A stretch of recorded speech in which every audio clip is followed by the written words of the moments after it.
नीता नगरी is sponsored by खाता book. Business हुआ इजी। मीटिंग के साथ इनकी कटिंग चाय चलती रही क्योंकि उस्मान भाई की डेयरी चलती रही। लॉकडाउन में जिंदगी चली क्योंकि लोकल दुकानें चली। खाता बुक की ओर से इन सभी लोकल दुकानदारों को दिल से सलाम।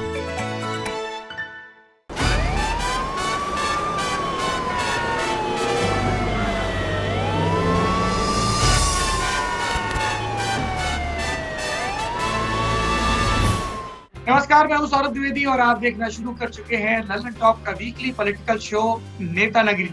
नेता नगरी जिसमें नाम से जाहिर है हम हफ्ते भर की सियासी सुर्खियों के बारे में तफसील से बात करते हैं और इस बातचीत में हमारे साथ शामिल होते हैं वरिष्ठ टीवी पत्रकार राजदीप सरदेसाई। बहुत बहुत स्वागत है आपका।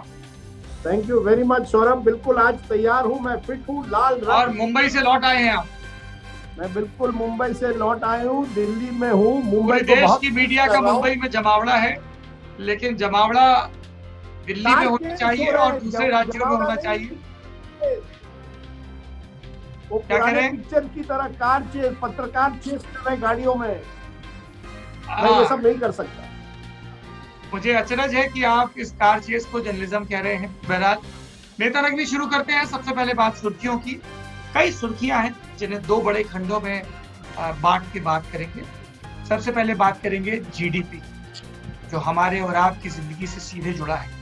हमारी और आपकी इनकम, हमारी और आपकी फाइनेंशियल सिक्योरिटी, देश की फाइनेंशियल सिक्योरिटी, देश की तरक्की। क्योंकि 40 साल में पहली दफा इतना खराब आंकड़ा आया है, इतनी बुरी तरह से माइनस में जीडीपी गई है। कोविड की वजह से हुई है, सरकार की पिछली गलतियां रही, भविष्य में क्या हो सकता है, इन सब पर विस्तार से बात करेंगे और क्यों ये लोगों तक पहुंचना चाहिए और लोग कैसे इस पर इन्वॉल्व हो सकते हैं। पॉलिटिकल एस्टेब्लिशमेंट क्या कर रहे हैं, इस पर बात करेंगे। दूसरी बात होगी डिजिटल एक्टिविज्म की। एक लाइक डिसलाइक की बात चल रही है, सोशल मीडिया पर ट्रेंड चलाए जा रहे हैं नौकरी को लेकर, और इसी से जुड़ा है कि पूरा एक जो यूथ का एंगर है वो दिख रहा है। फेसबुक को लेकर एक अलग पॉलिटिक्स चल रही है। और इसके बाद बात करेंगे कि चाइना के साथ जो हमारा किस्सा चल रहा है उसमें फॉर अ चेंज किस तरह की पॉलिटिकल मैच्योरिटी नजर आई, सरकार की तरफ से भी विपक्ष की तरफ से भी, उस पर बात करेंगे और उसका क्या असर होगा, पबजी बैन, इन सब चीजों पर भी बात करेंगे। तो शुरू करते हैं हमारा पॉलिटिकल प्रोग्राम नेता नगरी।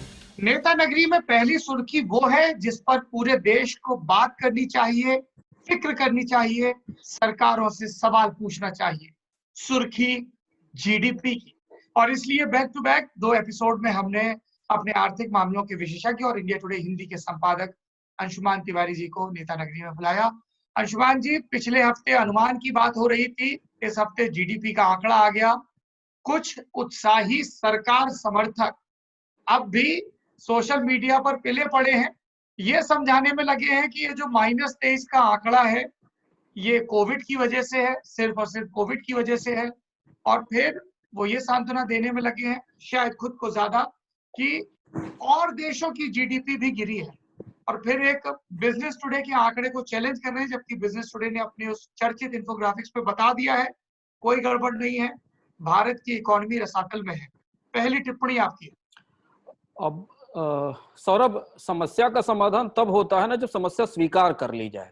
और हम पिछले 2 साल से लगातार ये देख रहे हैं कि सरकार आर्थिक मोर्चे पर आ रही समस्याओं को नकारती है और उसकी जगह कोई दूसरे तरीके के नैरेटिव बनाने की कोशिश करती है। आप कह सकते हैं कि दुनिया में बाकी अर्थव्यवस्थाएं गिरी हैं, पर उसके साथ वो ग्राफिक भी वो लगाए ना कि दुनिया की अर्थव्यवस्थाओं ने अपनी इकोनॉमीज को उबारने के लिए कितना पैसा डाला है। अभी फ्रांस ने अपने यहाँ जितना ह्यूज पैकेज दिया है वो भारत का कई गुना ज्यादा है। तो कोविड का असर सब पर हुआ है, पर भारतीय अर्थव्यवस्था में जो हुआ है उसे नकारने का अर्थ है कि आप रेत में सर घुसा देंगे और उसके बाद ये मानने की कोशिश करेंगे कि चीजें अपने आप सुधर जाएंगी। चीजें अगर अपने आप सुधर गई होती तो 3 बजट आ चुके हैं, 4 बजट पिछले बजट के बाद से और इस साल के बजट के बीच में। पिछले साल निर्मला सीतारमण ने 4 पैकेज अनाउंस किए थे। बैंकिंग का अलग पैकेज किया था, टैक्स कट अलग किए थे, रियल एस्टेट्स के लिए अलग पैकेज दिए थे। लेकिन जब हम कोविड में जा रहे थे उससे पहले के आंकड़े में भारतीय अर्थव्यवस्था की विकास दर 4% पर थी, जो कि लोएस्ट थी पिछले कई सालों में। तो तथ्य और वास्तविकता नकार अर्थशास्त्र के साथ और इकोनॉमिक्स की एक सबसे बड़ी अच्छाई क्या है ना कि इसका कोई नैरेटिव आंकड़ों के बिना बन नहीं पाता और आंकड़े कभी झूठ नहीं बोलते। आप कितना भी छुपाने की कोशिश करें, वो कहीं ना कहीं से उभर कर आपके सामने आकर खड़े हो जाते हैं। अगर ये मंदी स्वीकार कर ली गई होती पिछले साल ही चुनाव के बाद, तो शायद हम कोविड से बेहतर स्थिति में होते। तो अब जो लोग नकार रहे हैं, उन्हें पता है कि आंकड़े सामने हैं। एनुअलाइज्ड बेसिस पे के ऊपर अगर आप निकालेंगे तो भारत का जीडीपी तो -75% है, अगर आप एनुअलाइज्ड करके निकालने की कोशिश करेंगे। अगर आप क्वार्टर ऑन क्वार्टर बेसिस पर करेंगे तो 23% की गिरावट है, ईयर ऑन ईयर बेसिस पर। अगर क्वार्टर ऑन क्वार्टर बेसिस पर करेंगे तो 29% की गिरावट है। हम दुनिया में सबसे ज्यादा इसलिए गिरे क्योंकि हमारी अर्थव्यवस्था कोविड में जाने से पहले कमजोर थी और टूटी हुई थी। समस्या यह है कि अगर आप इस गिरावट को स्वीकार करोगे तो आपको वो भी स्वीकार करना पड़ेगा कि अर्थव्यवस्था सबसे तेज दौड़ रही थी 2016 में, 17 में, और 2019 में और 2020 में हम दुनिया की सबसे ज्यादा धीमी पड़ती अर्थव्यवस्था हो गए, और कोविड के बाद हम दुनिया में सबसे तेजी से सिकुड़ती अर्थव्यवस्था हो गए। वास्तविकताएं स्वीकार करते हैं तो इलाज मिलता है, समाधान मिलता है। अगर हम समाधान तब कर सकते हैं जब समस्या स्वीकार करें, और अब हाई टाइम है जब सरकार को समस्या स्वीकार करनी चाहिए। और समस्या ऐसी नहीं है, ये एक बड़े आंकड़े की समस्या नहीं, जैसा मैं पिछली बार भी आपसे कहा था, ये बहुत गहरी। 50% आपका कंस्ट्रक्शन सेक्टर, जो एग्रीकल्चर के बाद सबसे ज्यादा जॉब देता है, वो 50% कॉन्ट्रैक्ट हो गया है। कॉन्ट्रैक्ट होने का मतलब है आपकी जीडीपी की जमीन के नीचे 24 मील लंबा गड्ढा हो गया है। वो 24 मील लंबा गड्ढा जब आप भरेंगे ना, तब आप जमीन पर आकर खड़े होंगे, फिर वहां से इमारत ऊपर उठना शुरू होगी। तो हम तो गड्ढे में हैं। वो गड्ढा भरना, और उसकी लागत कितनी गहरी है। 1% जीडीपी बढ़ाने की लागत कितनी होती है। आपको तो 24% जीडीपी को खींचकर 0 पर लाना है, फिर 0 से ऊपर ले जाना है। मेरा अगला सवाल आप दोनों लोगों से है, राजदीप सरदेसाई जी और अंशुमान तिवारी जी। मेरा सवाल ये है कि हम में से हर व्यक्ति सबसे ज्यादा जिस चीज के लिए फिक्रमंद होता है वो है अपनी कमाई, इनकम। बिजनेस हो, नौकरी हो, और कोई चीज हो। जीडीपी घटी है, सबकी जिंदगी पे असर दिख रहा है, तो ये तो सबसे बड़ा मुद्दा होना चाहिए देश का। वास्तविकता में है भी, लेकिन कहीं दिख नहीं रहा है। ना तो प्रधानमंत्री का बयान है, ना ही बहुत ज्यादा लोगों के बीच चर्चा है, ना ही विपक्ष इसको लेके बहुत सक्रिय है। कोई मंथन तो दिख ही नहीं रहा है। इसकी वजह क्या है, राजदीप जी? मैं आपको एक बताऊं, आजकल बहुचर्चित है बायो बबल। ये बायो बबल क्या है? जब हमारी आईपीएल टीम अब जा रही है दुबई, सबको कहा जा रहा है आप एक तरह से कैदी हैं, आप अपने होटल में रहेंगे, कहीं बाहर नहीं जाएंगे। आज की तारीख में मुझे लगता है जहां तक आर्थिक स्थिति है, हम एक बायो बबल में है। हम अपनी एक छोटी सी दुनिया में है कि क्या बाहर हो रहा है। फिर खास करके मध्यम वर्गीय भी जो लोग हैं, कई जिनकी सैलरी कट हुई, नौकरियां, वो एक बबल में रह रहे हैं।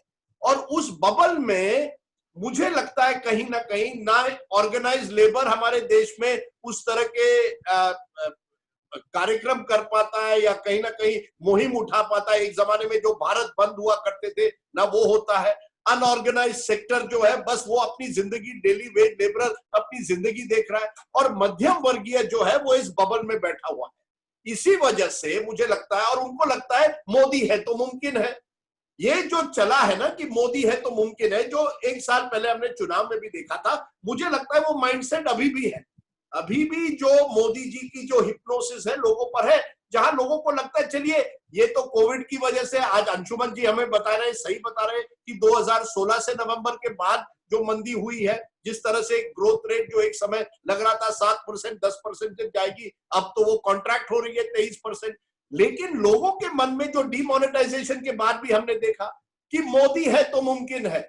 ये कहीं ना कहीं जो बबल में हम बैठे हुए हैं कि दुनिया, ये जो ग्राफिक्स चलाए जाते हैं कि देखिए पूरे दुनिया में ग्रोथ रेट कम हो रही है, ये सब देख रहे हैं और सबको लगता है ये सच्चाई है कि दुनिया में हो रहा है तो भारत क्यों अलग। भारत की समस्याएं, इन पर जो प्रश्न है, इन पर कोई गंभीर बात नहीं करना चाहता ना। 70 की दशक में जिस तरह से विरोधी नेता जॉर्ज फर्नांडिस हुआ करते थे, पूरा रेलवे बंद कर सकते थे, या 80 के दशक में दत्ता सामंत पूरे बंबई को रोक सकते थे। ट्रेड यूनियन धीरे धीरे कमजोर हुए हैं। अनऑर्गेनाइज सेक्टर के पास कोई साधन नहीं है, ना कोई ऑर्गेनाइजेशन है, और मिडिल क्लास अपने बबल में है। और पॉलिटिकल ऑपोजिशन जो है वर्क फ्रॉम होम करती है। आप वर्क फ्रॉम होम अगर करेंगे तो लोगों के जानकारी कैसे पहुंचाएंगे? केवल राहुल गांधी के वीडियो से नहीं पहुंचेगी ना, आपको कुछ कहीं ना कहीं एक मूवमेंट करनी पड़ेगी, वो मिसिंग है। और जनता भी ठीक है, चलिए 3 महीने बाद देखा जाएगा। ये जो नई मिडिल क्लास है पोस्ट लिबरलाइजेशन, मुझे नहीं लगता उनको उतना उतना गुस्सा आता है इकोनॉमी को देखकर, जो मुझे लगता है 80 के दशक या 70 के दशक में होता था। ये पोस्ट लिबरलाइजेशन जनरेशन की दुविधा है। अंशुमान जी। नहीं, मुझे नहीं लगता। मैं इसमें थोड़ा सा सहमत हूँ। विपक्ष कमजोर है, स्वाभाविक सी बात है। विपक्ष के अपने इंटरेस्ट हो सकते हैं, उसे वो उठाना नहीं चाहता है, हालांकि उनकी जो कोशिशें हैं वो बहुत सीमित हैं। भारतीय जनता पार्टी सबसे अच्छा विपक्ष थी। रुपया एक दिन गिरता था, शाम तक अखबारों में और टीवी चैनल पर सुर्खियां होती थी कि रुपया कितना गिर गया। विपक्ष अपना वो नैरेटिव बिल्ड नहीं कर पाता। मीडिया के अपनी चांसेस हो सकते हैं, उनकी अपनी प्रायोरिटीज हो सकती है, मैं कहूंगा। लेकिन लोगों में गुस्सा है। आप वो गुस्सा कैसे निकले? गुस्से का कोई स्वभाव नहीं होता, गुस्सा अमूर्त होता है। गुस्सा देखिए ना कि नीट और जीई की परीक्षा के तौर पर निकलता है। गुस्सा देखिए युवाओं का रिजल्ट रुकने के तौर पर निकलता है। गुस्सा कल जब किसानों की फसलों की कीमत गिरेगी तो निकला, ऐसा नहीं कि वो निकलता नहीं। हाँ, वो संगठित रूप से हमारे सामने कब आएगा या विरोध के रूप में सामने कब आएगा, इसकी एक अपनी परिस्थिति होगी। पर उससे ज्यादा महत्वपूर्ण बात है कि सरकार संवेदनहीन है, सरकार में संवेदनशीलता नहीं है। हमने देखा कि राजनीतिक रूप से सरकारें समझौता नहीं करती, पर जब आर्थिक संकट आता है, अभी प्रणब मुखर्जी दिवंगत हुए, ये उस समय वित्त मंत्री थे जब 2008-9 में दुनिया में लीमन ब्रदर्स की क्राइसिस आई थी। सरकार ने खड़े होकर स्वीकार किया कि हमारे यहाँ इकोनॉमिक क्राइसिस है और हम उस क्राइसिस में खड़े हुए, इसलिए हम ये मेजर्स करने जा रहे हैं, इतना इकोनॉमी को स्टिमुलस देने जा रहे हैं, इस तरह से टैक्स कट करने जा रहे हैं। पर स्वीकार नहीं करने से क्या होता है कि हम एक बड़ी क्राइसिस की तरफ बढ़ते चले जाते हैं। हम एक ऑप्टिमिज्म बायस जिसको हम कहते हैं, जिस पर हम अर्थात में एक बार चर्चा कर चुके हैं कि दुनिया में 90% लोग एक मनोविकार के शिकार होते हैं, जिसको हम ऑप्टिमिज्म बायस कहते हैं। वो उस बायस का शिकार होते चले जाते हैं और सरकारें इस बायस का फायदा उठाती हैं, जिसकी तरफ इशारा कर रहे हैं राजदीप, जो हमारा मिडिल क्लास है वो उसकी तरफ इशारा कर रहे हैं। लेकिन आप समझने की कुछ, मैं छोटा सा आंकड़ा बताता हूं। नहीं, पर अंशुमन जी, आप हेडलाइन मैनेजमेंट देखिए ना। आप कह रहे थे जब भाजपा विपक्ष में थी, अगर रुपया 1 रुपया भी गिरता तो शाम तक हेडलाइन बनती। आज जिस दिन जीडीपी अपनी सबसे बड़ी कॉन्ट्रैक्शन करता है, जब से ये फिगर्स कैलकुलेट किए गए 96 से 1996 से, यानी 24 साल में सबसे बड़ी गिरावट होती है, उस रात को ज्यादातर हिंदी भाषी क्या अंग्रेजी भाषी नेशनल चैनल को देखिए, क्या थी उनकी टॉप स्टोरी। मेरा ये कहना है, ये जो हेडलाइन मैनेजमेंट है, अब इसको सरकार को आप दोष मत दीजिए। राजदीप जी, मैं यहाँ पे एक भरम दूर कर दूं। कई लोगों को ऐसा लगता है, और इसमें आपका दोष नहीं है, आप तो अपने हिसाब से कर रहे हैं, कि जो टीवी की टॉप स्टोरीज हैं उसी से तय होती है। इसलिए मैं अपने दर्शकों को भी कह दूं, सुबह सवेरे के कुछ प्रतिष्ठित अखबार देखा करिए, उससे आपको पता चल जाएगा कि देश की सबसे बड़ी खबरें क्या है। मेरा ये कहना, टीवी पे जो पूरे दिन चलता है वो देश की खबर नहीं है। सर, लेकिन अगर अन्ना हजारे का एजिटेशन लीजिए। अन्ना हजारे का एजिटेशन जो करप्शन के खिलाफ था, इतना बड़ा क्यों बना? क्योंकि 2400 घंटे टीवी ने उसे चलाया। आज की तारीख में अगर टीवी अंशुमन जी जैसे व्यक्तियों को लाकर दिन रात बहस करता इकोनॉमी पर, तो वो मुद्दा बनता। अगर गुस्सा है, मैं ये नहीं कह रहा गुस्सा नहीं है, लेकिन उस गुस्से को आप किस तरह से लोगों के सामने लाएंगे। और आप ये जानिए, मोदी जी की जो एक इमेज बनी है कि कहीं ना कहीं लोगों को अभी भी लगता है मोदी जी जो है वो कुछ ना कुछ करेंगे और सब कुछ ठीक हो जाएगा।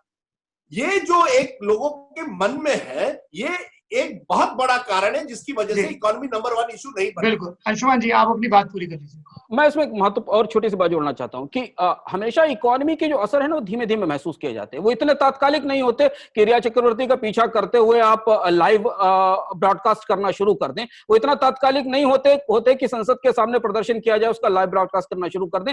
तनख्वाह कटती है, नौकरी जाती है, तो वो इंडिविजुअल समस्या होती। अर्थव्यवस्था सामूहिक और व्यक्तिगत दो रिश्तों के साथ खड़ी होती है। जैसे हम जब अप्रैल में लॉकडाउन शुरू हो रहा था, मई में लॉकडाउन शुरू हो रहा था, तो हमने अपनी चर्चाओं में इसी प्लेटफॉर्म पर, लर्न टॉप पर कहा था कि भारत में 40,000 कंपनियां ऐसी हैं जिनके पास केवल 2 तिमाही तक तनख्वाह देने का पैसा है। 2 तिमाही तक। ये क्रिसिल की स्टडी है। 40,000 कंपनियां ऐसी जो केवल 2 तिमाही तक तनख्वाह बांट सकती है, उसके बाद उनके पास तनख्वाह बांटने का पैसा नहीं। और ऐसी कंपनियों में 70% कंपनियां 100 करोड़ रुपए के टर्नओवर की हैं। उस समय जब हमने ये बात कही तो सोशल नेटवर्क पर, लर्न आपके वीडियोस पर, यूट्यूब पर लोगों ने तत्काल कहना शुरू किया, ऐसा कैसे हो सकता है, ऐसा कैसे हो सकता है। 3 महीने बाद, 2 महीने बाद जुलाई में वो आंकड़ा सामने आ गया। 1 महीने में, जैसे ही 3 महीने पूरे हुए, उन कंपनियों ने लोगों को निकाल दिया, क्योंकि 100 करोड़ की कंपनी का 3 महीने का टर्नओवर खत्म हो गया। तो समस्या ये है कि हम जितनी ताकत के साथ, ये हमारी जिम्मेदारी भी है, मीडिया ऐसा क्यों नहीं करता ये अलग बहस का विषय है, पर जितनी ताकत के साथ हम उन चीजों को ट्रैक करते हैं जो लोगों के इमोशंस को असर करती हैं, हम उतनी ही ताकत के साथ उन चीजों को ट्रैक क्यों नहीं करते जो लोगों की लाइफ को असर करती हैं, लोगों की जीविका को असर करती हैं। और अगर हम उन्हें करेंगे तो लोग सेंसिटाइज होंगे। मैं अपने लेवल पर जितना जानता हूं, मैं ललन टॉप के साथ भी शो करता हूं, बाकी भी करता हूं, मेरे पास इतने सवाल आते हैं, इतने सारे सवाल आते हैं, और व्यक्तिगत रूप से इतने सवाल आते हैं। लोग जीडीपी की छोटी छोटी चीज को समझने में इंटरेस्टेड हैं और उसे अपने जीवन पर उतारने में इंटरेस्टेड है।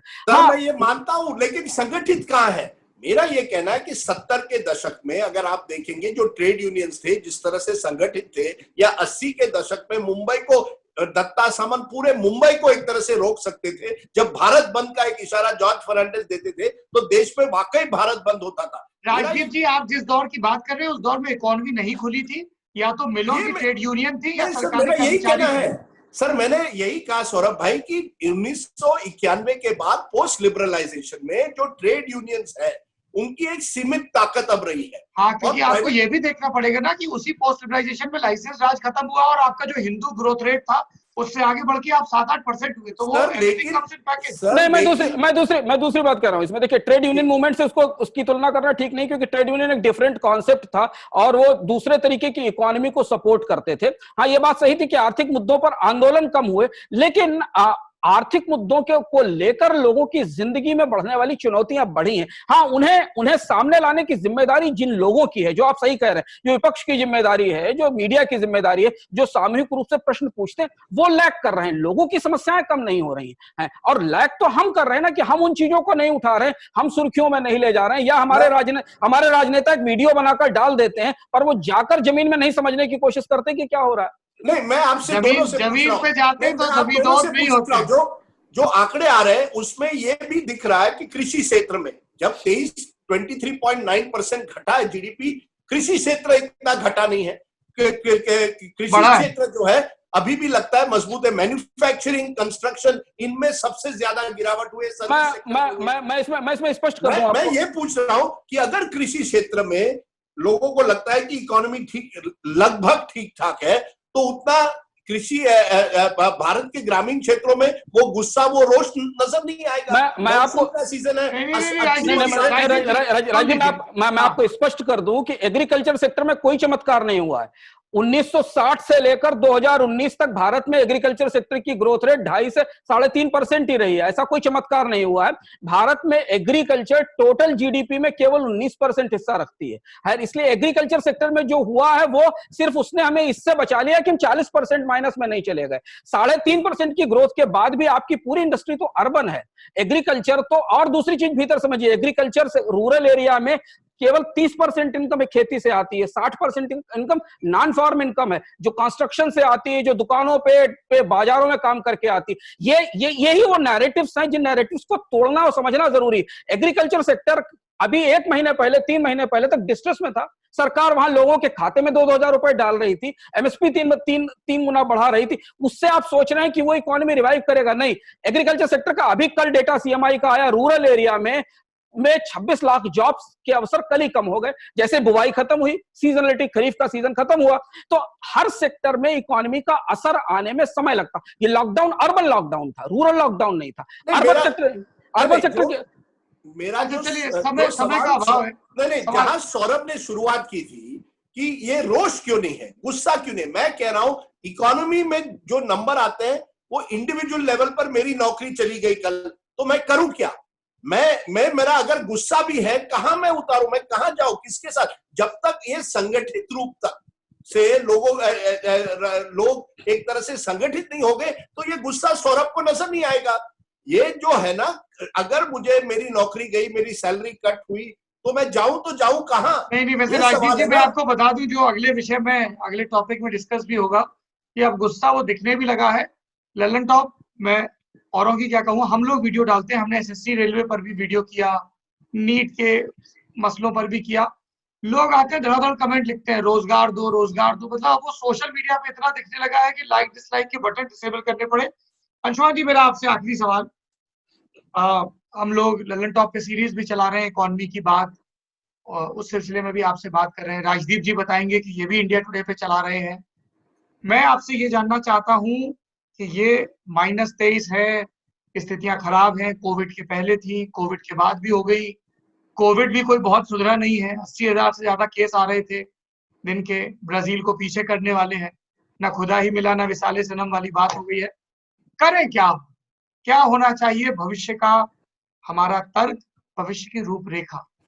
अगर आप थोड़ा सेक्टर वाइज बता सकें, बैंकिंग, एग्रीकल्चर, एक लाइन में, एक लाइन या एक पैरा में, banking, agriculture, construction, unorganise sector और इंडस्ट्रीज और टैक्स रिफॉर्म्स, ये 5 चीजें जो मैं आपको एक एक करके बताता हूं। सबसे बड़ी चीज, सबसे महत्वपूर्ण बात यह है कि सरकार अभी तक, पिछले, ये बात सरकार के अर्थशास्त्रियों को और सबको पता है कि भारतीय अर्थव्यवस्था लोगों की इकोनॉमी है, इंडस्ट्री की, कॉर्पोरेट्स की इकोनॉमी नहीं है। ये पूरी तरह पब्लिक और पीपुल्स इकोनॉमी है, क्योंकि यहाँ के जीडीपी में 60% 70% हिस्सा लोगों के अपने कंजम्पशन का है, खपत का है, उससे जीडीपी बनता है। ये बुनियादी सिद्धांत है जो हर अर्थशास्त्री भारत में जानता है, लेकिन फिर भी उसके बाद वो बात करता है एक दूसरे छोटे हिस्से की। सरकारें भारत की अर्थव्यवस्था को ठीक नहीं कर सकती। यहां कुछ भी ऐसा करना पड़ेगा, लेकिन लोगों के हाथ में कमाई बढ़ानी पड़ेगी। लोगों के हाथ में, अगर उनके पास जो पैसा आता था, इस बार के अर्थात में हमने जीडीपी की उन चीजों पर बात करने की कोशिश की जो सुर्खियां बनी नहीं, जो जीडीपी की सबसे बड़ी सुर्खियां हैं इनफैक्ट, और जो अंदर से जो चीजें निकल कर आ रही।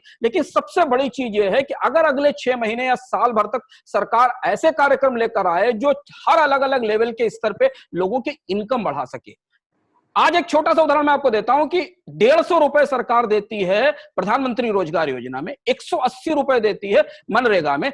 जो न्यूनतम वेज रेट है वो 375 रुपए है। सरकार अपनी स्कीमों में भी इतना पैसा नहीं दे पाती जो उसने न्यूनतम वेतन दर स्थापित की है। भारत की औसत आबादी, सौरभ, 10 से 15 हजार रुपए के आसपास के महीने की मासिक चीजों पर काम करती है, और उनके लिए लॉकडाउन डिवास्ट्रेशन है। सबसे बड़ी चीज, सबसे पहले लोगों के हाथ में पैसा पहुंचे। अब वो हाथ में पैसा पहुंचाने के लिए आप बेसिक इनकम दीजिए, आप लोगों के पेचेक प्रोटेक्ट करिए। जैसे अमेरिका में कंपनियों के पेचेक प्रोटेक्ट करने के लिए बैंकों से पैसा दिलाया जाता है, उनके टैक्स में कटौती की जाती है। 1.5 लाख करोड़ रुपए के टैक्स की कटौती कारपोरेट सेक्टर से की गई। कंपनियों से कहा जाना चाहिए था कि वो पैसा वो प्लाउ बैक करें और नौकरियां से लोगों को नहीं निकालें। ब्रिटेन ने अपने यहां कहा कि जो कंपनी अपने कर्मचारी को वापस फरलो से जॉब पर लाएगी उसे 100 पाउंड सरकार देगी उस पर कर्मचारी के हिसाब से। हमें इस तरह से सोचने की जरूरत, इस इनोवेटिव ढंग से सोचने की जरूरत है, ताकि लोगों के हाथ में पैसा पहुंचे। वो बाहर निकलेंगे तो डिमांड बढ़ेगी, डिमांड आएगी तो खर्च बढ़ेगा। अंशुमान जी, आप कह रहे हैं ये सब करें, आपने फ्रांस का भी थोड़ी देर पहले उदाहरण दिया था। सरकार कह रही है कि पैसा है कहां? सरकार तो जीएसटी का पैसा नहीं दे पा रही है। हाँ, लोन लो।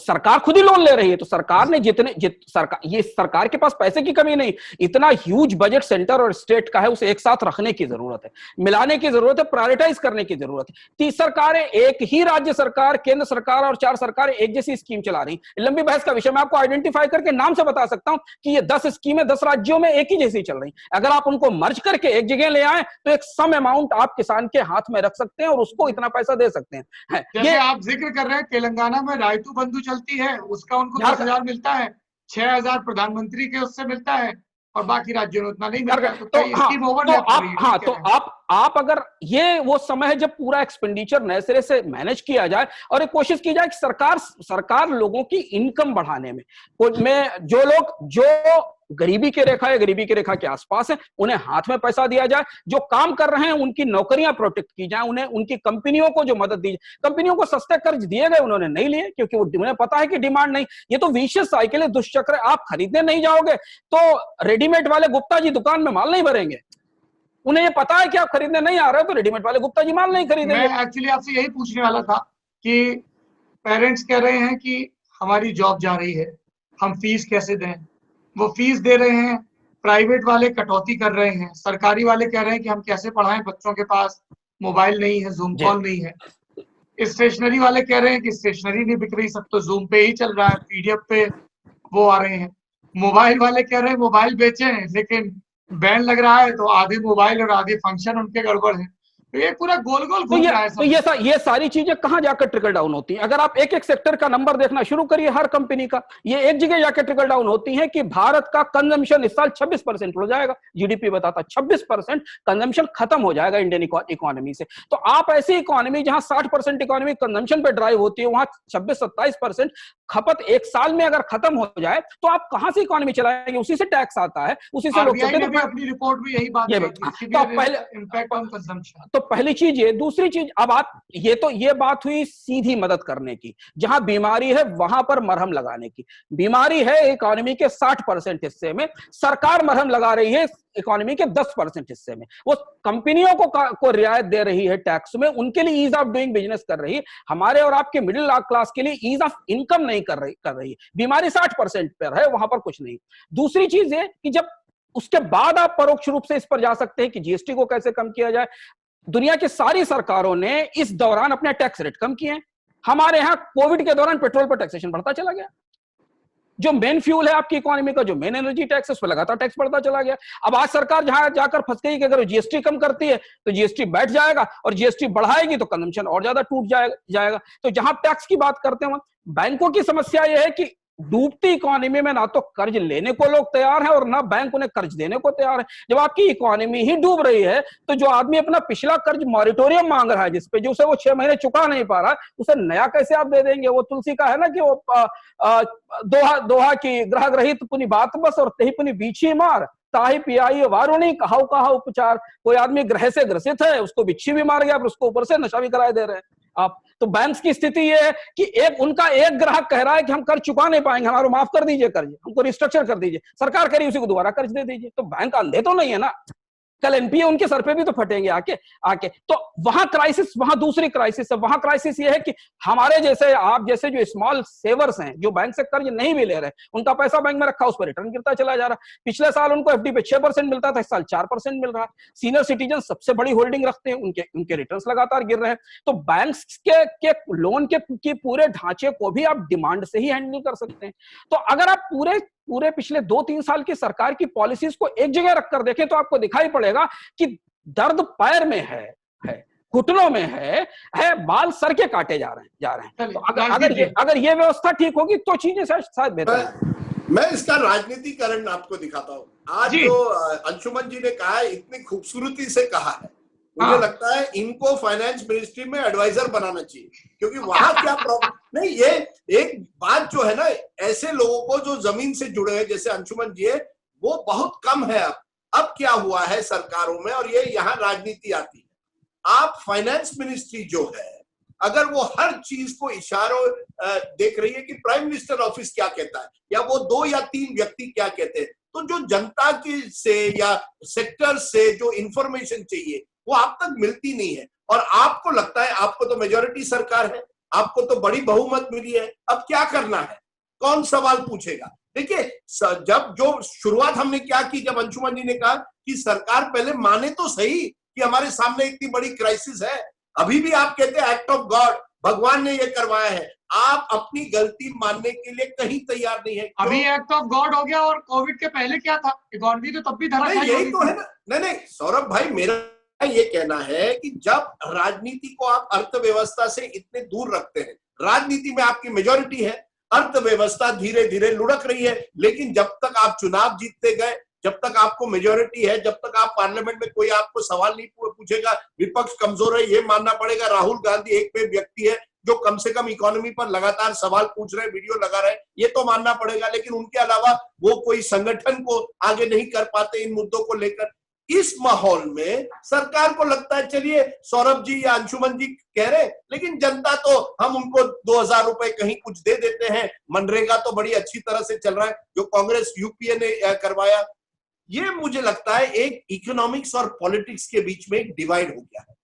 इकोनॉमिक्स अपनी जगह क्राइसिस मोड में है, लेकिन पॉलिटिक्स में आपको लगता है कि हमें कोई टच नहीं कर सकता, इसलिए आप डिनायल मोड में हैं।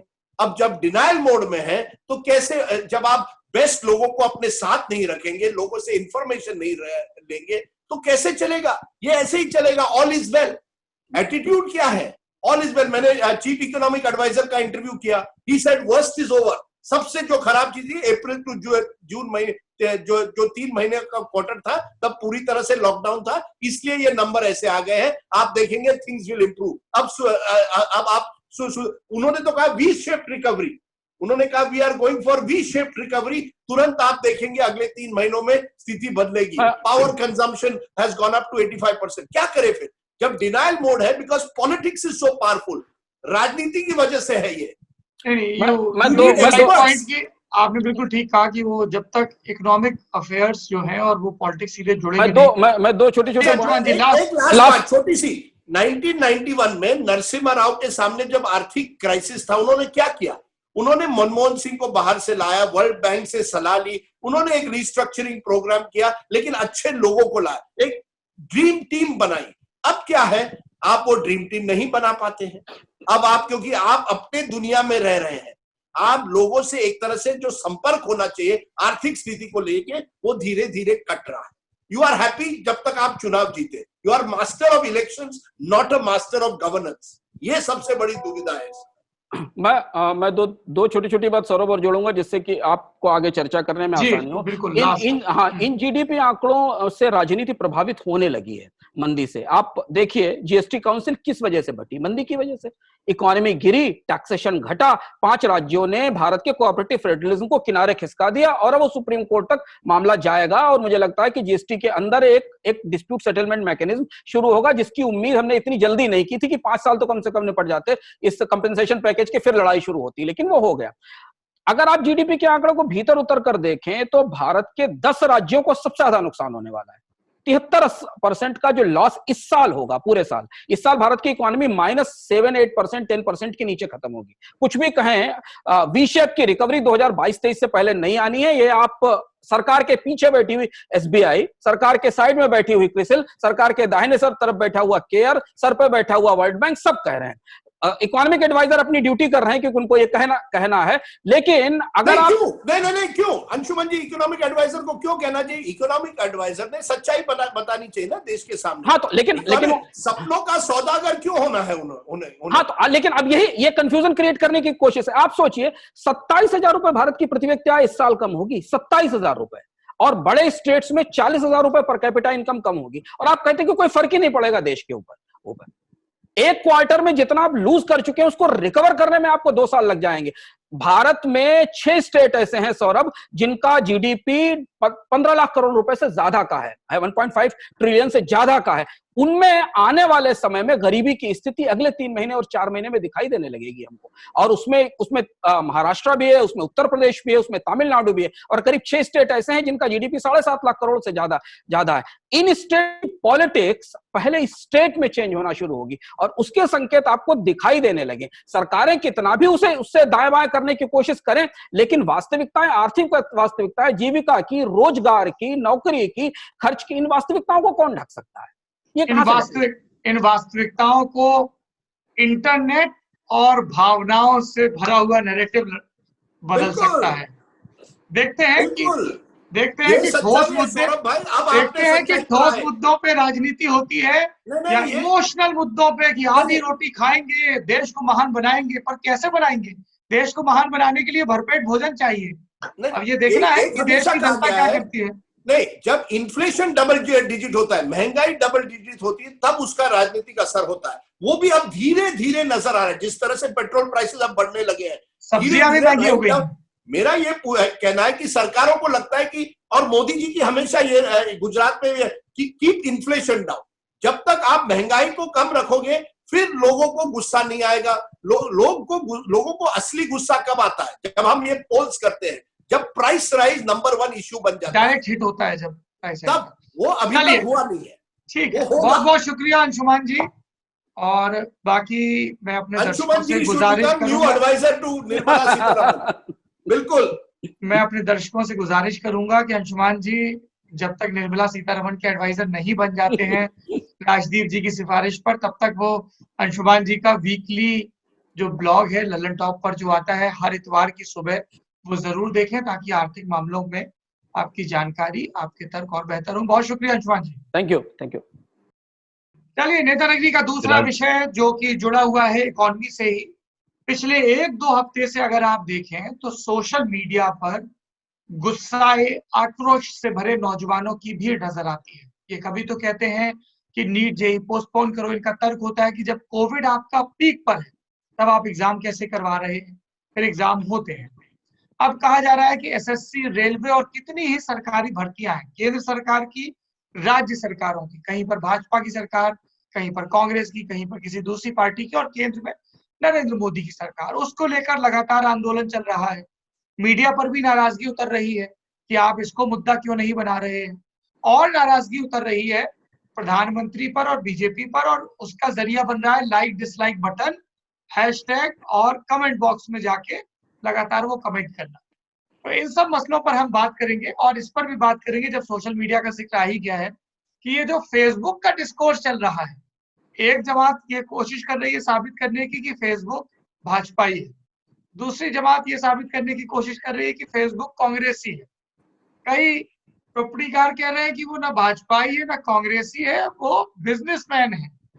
वो लोग बिजनेस वाले लोग हैं, जहां उनको मुनाफा दिखेगा वहां झुकेंगे और उसको अच्छा सा मुलम्मा पहना देंगे।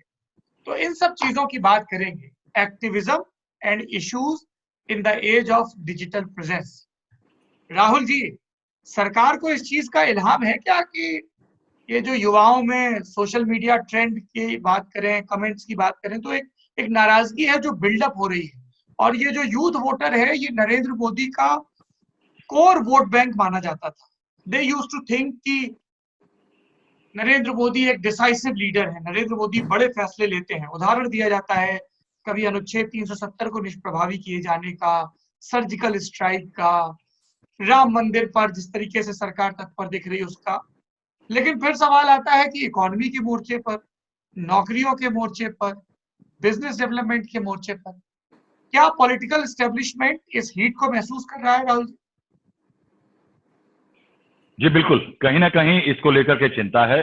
खास करके अभी जो प्रधानमंत्री की मन की बात रही, उसका जो यूट्यूब वीडियो जिस तरह से डिसलाइक किया गया, उसमें हालांकि बीजेपी ने प्रतिक्रिया की कि करीब 90% जो उसमें डिसलाइक आए थे वो ज्यादातर ट्विटर हैंडल या बाकी ऐसे थे जो कि बाहर से आए थे, और उसमें बहुत ज्यादा बॉट्स की प्रेजेंस थी। लेकिन हमारे इंडिया टुडे की वेबसाइट पे भी जो एक कहानी की गई, ये कहते हुए कि बीजेपी का दावा ये है, उसमें भी जो कमेंट्स आ रहे हैं उसमें 99% ये हैं जो कि सरकार की बुराई कर रहे हैं इस मामले में। तो कहीं ना कहीं ये बॉट्स वाला दावा थोड़ा अलग जाता है। देखिए, दोहरी तेहरी मार पड़ रही है युवाओं पे। एक तो उनकी पढ़ाई खराब हो रही है। देखिए, 5-6 महीना पेंडेमिक के कारण चाहे जो भी हुआ है, सरकार से उम्मीदें थी कि एक वायबल सॉल्यूशन आएगा। ऑनलाइन क्लासेस उतनी सक्सेसफुल नहीं है। दूसरा, हर एक के पास उतना ऑनलाइन एक्सेस नहीं है। ऑनलाइन एजुकेशन की एक क्लास लेवल है जिसके अंदर अपर क्लास को बेनिफिट है और लोअर क्लास को नुकसान है। राजदीप के एक प्रोग्राम में एक कहानी चली थी जो कि बहुत मर्मस्पर्शी कहानी थी कि एक पिता ने हिमाचल प्रदेश में अपनी बेटी की ऑनलाइन क्लासेस के लिए अपनी गाय बेच दी क्योंकि उसको एक मोबाइल की जरूरत थी। शायद इस चीज को सरकार देखने में विफल रही है। दूसरा परेशानी यह है कि नौकरियों पे बहुत भयंकर मार पड़ रही है। जो लोग नौकरी में थे, जब वो ही निकाल दिए गए तो नई नौकरियों का सृजन नहीं हो रहा है। तीसरा, इस एग्जाम का एक सिंबल बन गया है। ये एग्जाम सिंबल बन गया है कि चलिए, सुप्रीम कोर्ट ने कहा बात ठीक है, लेकिन सरकार तमाम मुद्दों पे कोर्ट के खिलाफ जाके कोर्ट की बात में बदलाव करवा के कहीं ना कहीं एक दरमियाना रास्ता हमेशा ढूंढा करती थी। इसके अलावा एक बात और है कि आप अगर कहें कि चीन का मामला जैसे एक कहें टेंजेंशियल मामला है, वो भी एक नेशनल सिक्योरिटी से जुड़ा मामला है जो कि आम युवा के मानसिकता में कहीं ना कहीं घर करता है। इकोनॉमी की हालत यह है कि 29% आपका जीडीपी गिर जाता है। इस सब को लेकर के कहीं ना कहीं सरकार को आने वाले दिनों में कुछ ना कुछ करना पड़ेगा, क्योंकि बिहार का चुनाव जो आ रहा है वो शायद एक सिंबल हो सकता है कि वहां माइग्रेंट और युवा सारे मुद्दे जुड़ने वाले हैं।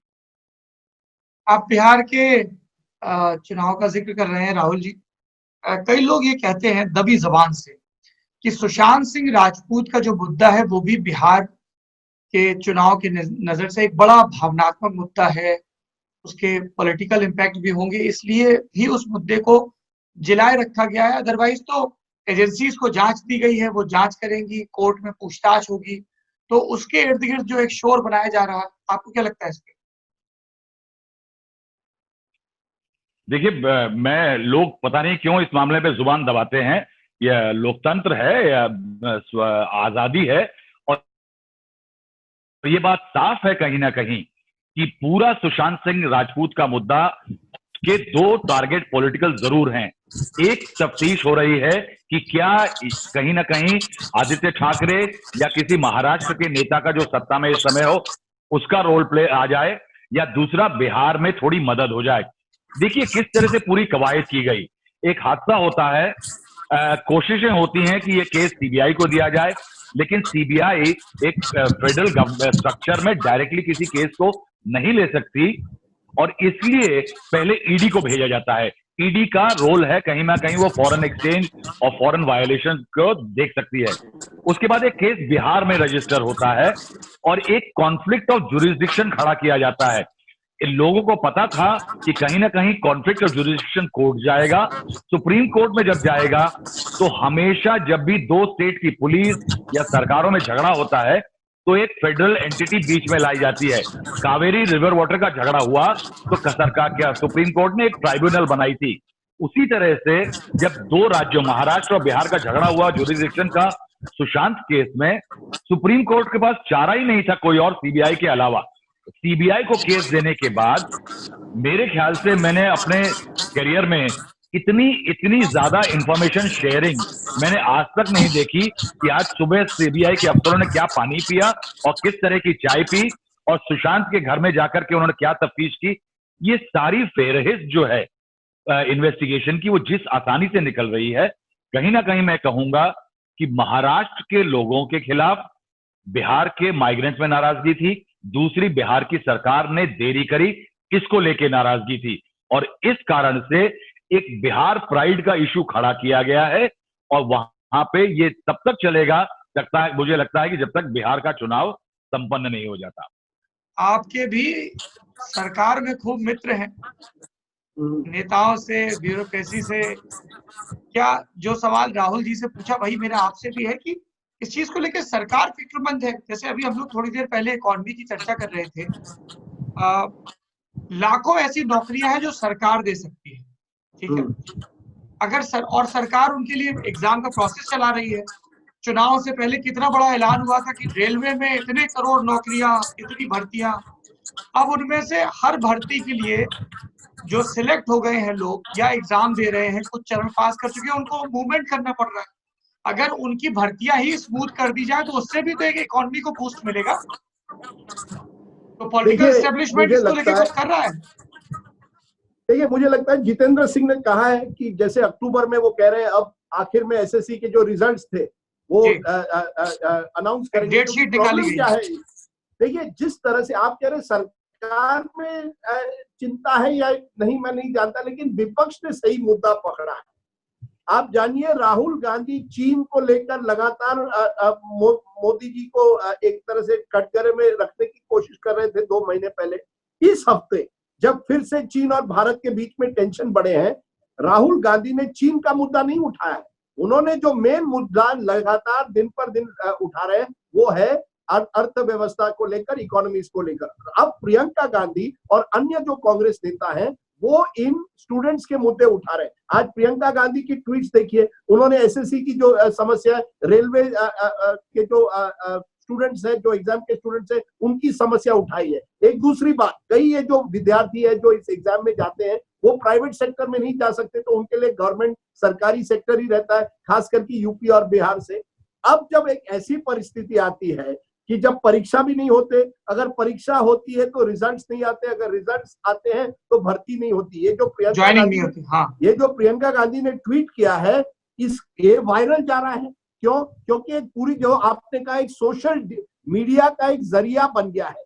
ये जो स्टूडेंट्स है, जो गुस्सा है, जो रोष है उनमें, वो तो प्रदर्शन नहीं कर पाते हैं, कोविड का जमाना है, तो वो सोशल मीडिया का इस्तेमाल कर रहे हैं। और विपक्ष को ये, मुझे लगता है विपक्ष ने अब तय किया है कि गरीब, किसान और युवा, अगर हम इन तीनों में से 2 भी तबके हमारे पास मिल जाए, तो उत्तर प्रदेश हो, बिहार हो, कम से कम हमारे पास एक कंस्टिट्यूंसी, एक वोट बैंक, ये उनको लगता है हो सकता है, खास करके युवाओं में। तो जब आप कह रहे हैं क्या सरकार ये जानती है, मुझे लगता है सरकार में अभी तक, जो मैंने पहले भी कहा, एक तरह से डिनायल मोड है, एक स्वप्न लोक में रह रही है। राजदीप जी, आप जो कह रहे हैं मैं उसमें एक चीज जोड़ दूं, और ये सत्य घटना है। मैं कुछ रोज पहले बैडमिंटन खेलने गया तो वहां पर एक हमारे मित्र आए हुए थे, तो इकोनॉमी पे बात होने लगी, वो भी बड़े निराश थे। तो मैंने कहा तो फिर अब कैसे आप जवाबदेही ठहराएंगे? बोले देखो, इकोनॉमी हो चाहे कुछ भी हो, हम तो 2046 तक इसी पाले में हैं। हमने कहा 46 तक क्यों? बोले क्योंकि उस पाले में राहुल गांधी है।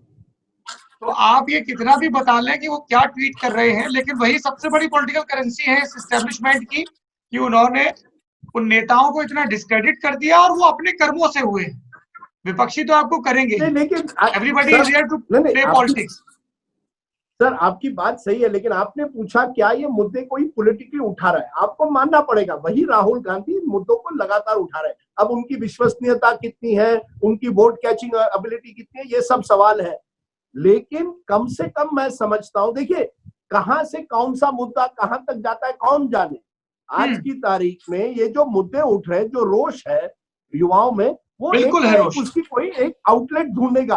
अब जब राहुल श्रीवास्तव कह रहे हैं कि वहां अपर मिडिल क्लास के लिए क्या है कि रिया चक्रवर्ती, सुशांत सिंह राजपूत, ये लोगों को बहकाने के लिए कहीं ना कहीं डिस्ट्रैक्शन की तरह है। मुझे लगता है this is a distraction today. The real issue is that of the economy. नहीं, लेकिन राजदीप जी फिर वही मसला है कि अगर इस देश के करोड़ों लोगों को ये लगता है कि सुशांत सिंह राजपूत को न्याय मिलना चाहिए और वो न्याय टीवी के ही रास्ते, मीडिया के रास्ते दबाव बन के मिला है, तो आप उस भावना को कैसे नकार सकते हैं? सर आपने पहले भी मुझे पूछा कि इकोनॉमी पर रोष क्यों नहीं है, क्योंकि हर चीज को अगर आप भावनाओं से जुड़े तो फिर असली मुद्दे जो है वो जनता के सामने कैसे आएंगे? जो नौकरी का मुद्दा है, अगर आपकी एग्जाम मार्च 2019 में होती है और अब हम सितंबर 2020 तक रिजल्ट्स या भर्ती नहीं होती तो क्या है? आप 19 की बात कर रहे हैं, 17 की भर्तियां पूरी नहीं हुई हैं। यूपी में कुछ टीचरों की भर्तियां 12,000 जो अखिलेश यादव की जमाने से चली आ रही है। एक बड़ी लंबी फेहरिस्त है सब सरकारों की और मौजूदा सरकार की भी। इसमें न्याय है कि नहीं? नहीं, आप कह रहे हैं Sushant, of course Sushant should get न्याय। आप सुशांत सिंह राजपूत को जरूर न्याय दिलाइए, पर उन बच्चों को न्याय दिलाएंगे? नहीं, सवाल ये है ना, पर वो भावनाओं से जुड़ा नहीं है। उसमें भावनाओं को, उसमें ये नहीं है ना, उसमें आप टैब्लॉइडाइजेशन करके टीवी नहीं ड्रामा नहीं बना पाते। राहुल जी, सौरभ मैं इसमें राजदीप की एक बात से एग्री करता हूं। देखिए राहुल गांधी का पाले की बात जो आपने कही वो बहुत सही है। बीजेपी चाहती रहेगी कि नेशनल लेवल पे कांग्रेस को उसका राइवल हो और राहुल गांधी उनके नेता हो।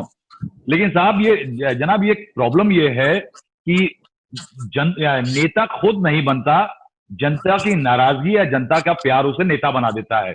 और जिस तरह के मैं हालात देख रहे हैं हम, उसमें एक बात याद रखें, गालिब साहब ने बहुत सही कहा है कि यूं ही घर रोता रहा गालिब तो है अहले जहां, देखना ये बस्तियां वीरान हो गई। वीरान होने में पॉलिटिकल बस्तियां बहुत समय नहीं लगता है, इसलिए किसी नाराजगी को शुरू में उस पर मरहम लगा दें तो बेहतर होता है, जब बनस्पत इसके कि आप फॉर ग्रांटेड ले रहे हैं कि ये तो मेरे खूंटे से बड़ा बैल है, ये कहीं नहीं जाएगा। सहमत हूं मैं। राहुल जी, आपसे ये जानना चाहता हूं, इस पूरी बहस का जो एक सिरा जाके फेसबुक पर जुड़ता है, ये चल क्या रहा है? एक तरफ से मनीष तिवारी कुछ कहते हैं, दूसरी तरफ से राजदीप जी के दोस्त अमित मालवीय कुछ कहते हैं। वो कहते हैं ये देखो ये लॉबीज से मिल रहे हैं, ये कांग्रेस सपोर्टर हैं, राजवर्धन कॉलम लिखते हैं। फिर कहा जाता है कि नहीं अंकी दास भाजपा सपोर्टर हैं, मोदी जी के पक्ष में लिखती हैं। ये क्या है चक्कर?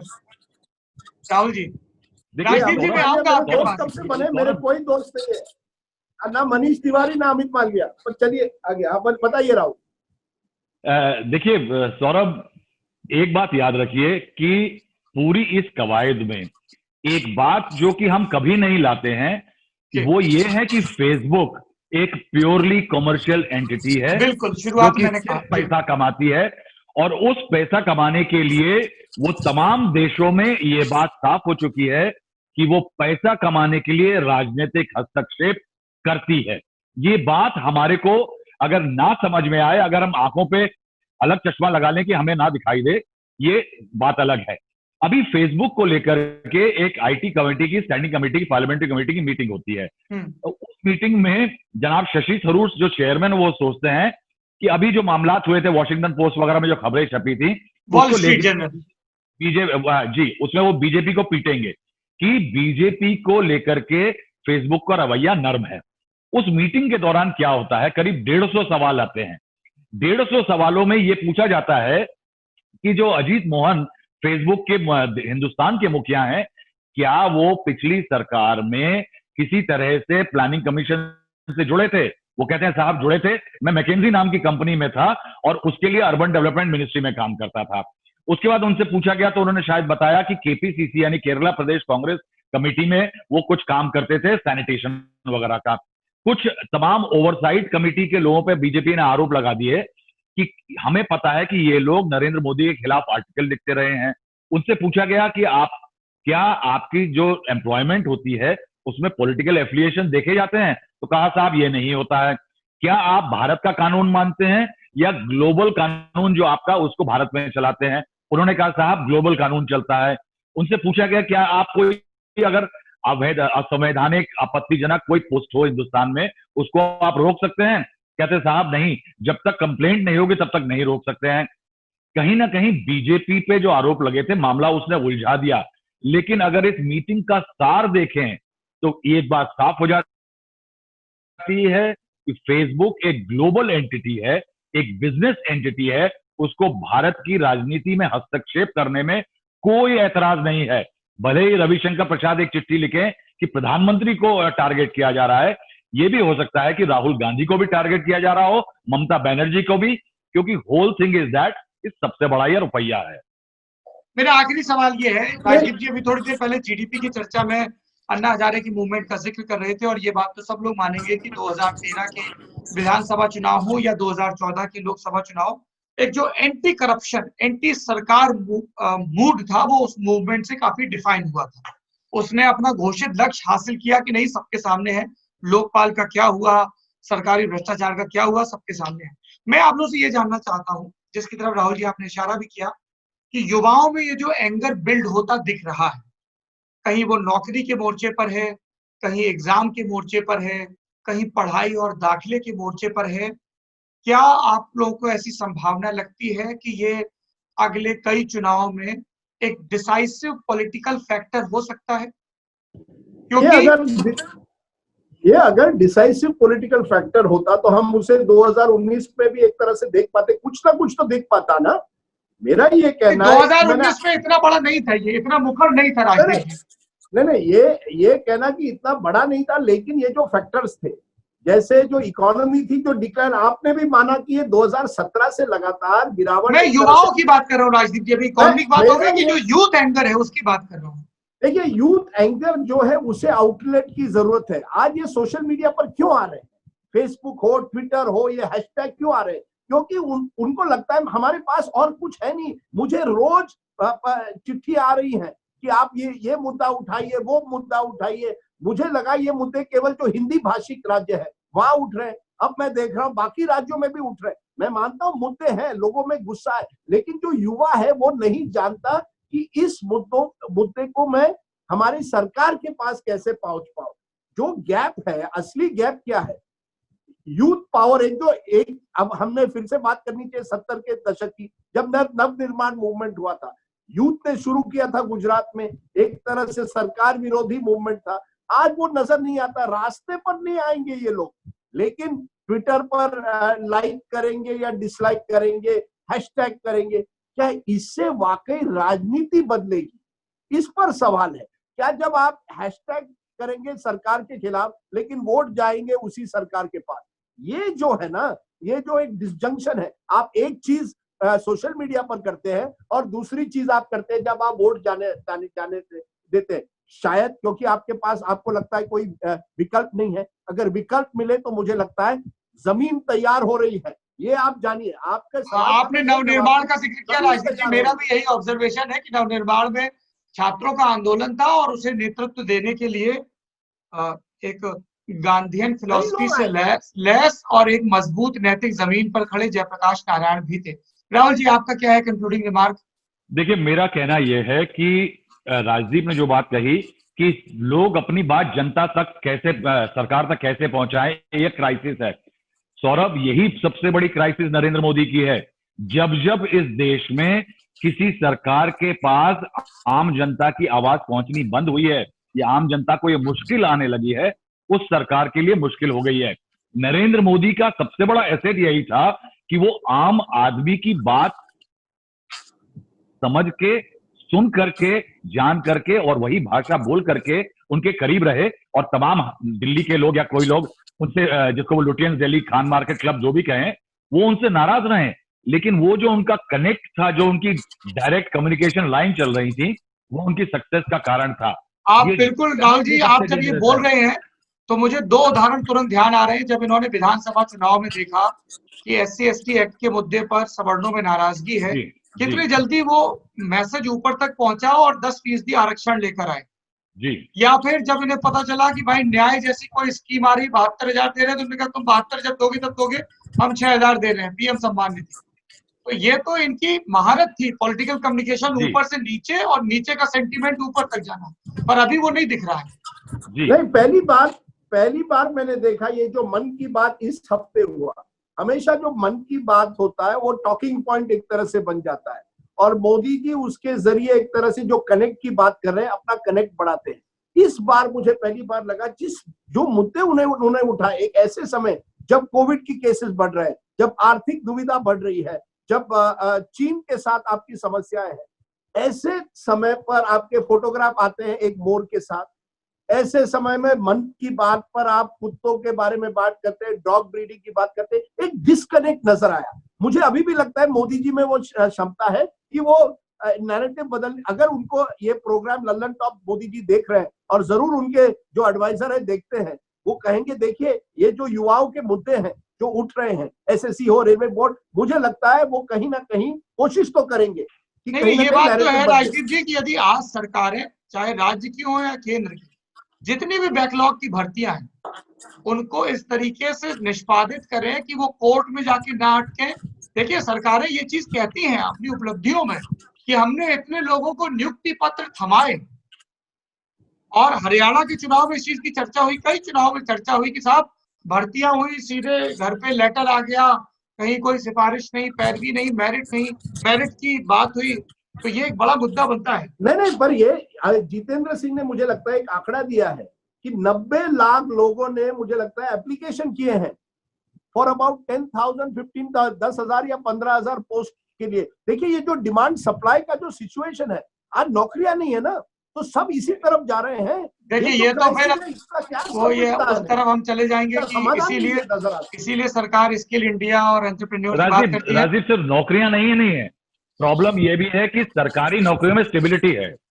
ये इसलिए भी एप्लीकेशन ज्यादा आती हैं कि प्राइवेट सेक्टर की नौकरियों की स्टेबिलिटी चली गई है, उसमें इनसिक्योरिटी बढ़ गई है। और सौरभ, एक पॉइंट में छोटा सा कहना चाहूंगा कि अगर आप देखिए चीन के मुद्दे पे, एक आपने देखा होगा कुछ दिनों में भारतीय फौजों में एक बदलाव आया।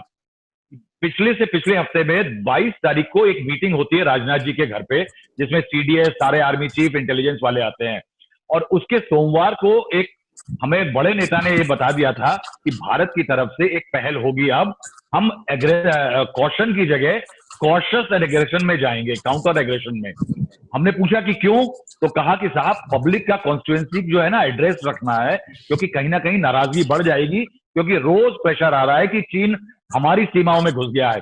आप देखिए उसका फल हुआ कि 3 हिलटॉप पे भारतीय सेना आगे गई और उसकी खबर हम लोगों को दे दी गई। कहीं ना कहीं कुछ रास्तों पे चैनल खुले हुए हैं, इसीलिए नरेंद्र मोदी सरकार के लिए जरूरी है कि चैनल दोबारा इन लोगों से स्थापित कर लें। नहीं, और आपने राहुल जी चीन का जिक्र छेड़ा, हमारा अगला विषय भी है जिस पर हम चर्चा इसी बिंदु के साथ शुरू कर देते हैं कि चाइना हमारे लिए बड़ा इमोशनल मुद्दा है आम जनता के लिए। आम जनता उस कैलकुलेशन में नहीं पड़ती है कि आप मैन्युफैक्चरिंग सेक्टर में कितना डिपेंडेंट हैं, किन लोगों का आपके यहाँ निवेश है, किन का नहीं है। चीन जो 90 के दशक से तैयारी कर रहा है, अब जाके वो अमेरिका और सबसे भिड़ने लगा है, एक 25-30 साल की तैयारी के बाद लगातार की, जो वो सो कॉल्ड कल्चरल रिवोल्यूशन से उभरे 10 साल में पॉलिटिकल स्टेबिलिटी, और उसके बाद ये चीजें शुरू हुई। तो उन चीजों पे बात नहीं होती, लेकिन देखिए राष्ट्रीय संप्रभुता है ना, अखंडता, सीमा की सुरक्षा, ये ऐसी चीज है जिसमें सारे मुद्दे पीछे छूट जाते हैं, फिर चाहे वो रूरल डिस्ट्रेस हो या दूसरी चीजें हो। तो चीन के मुद्दे पर तो आप ठीक कह रहे हैं कि सरकार को एक पॉलिटिकल कम्युनिकेशन की चिंता थी।